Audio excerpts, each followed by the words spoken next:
Sa report ng PNA, umaabot na sa halos 50 bilyong piso ang kabuang halaga ng nasamsam na iligal na droga sa anti-drugs campaign na administrasyon ni Pangulong Ferdinand R. Marcos Jr.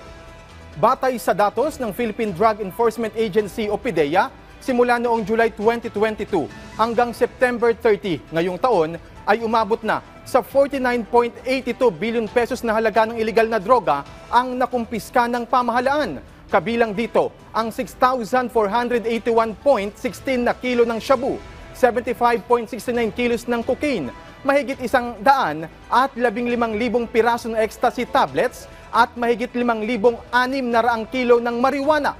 Ayon pa sa PDEA, nasa mahigit 100 at 14,000 drug suspects na ang naaresto.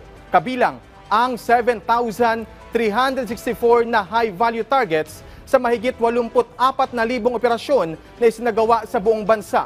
Naabot naman sa kabuang 1,181 na drug dens at isang shabu laboratory ang nalansag na ng mga otoridad. Samantala, nasa 29,211 na barangay na sa bansa ang deklaradong drug-cleared habang mahigit 6,200 ang nasa proseso na.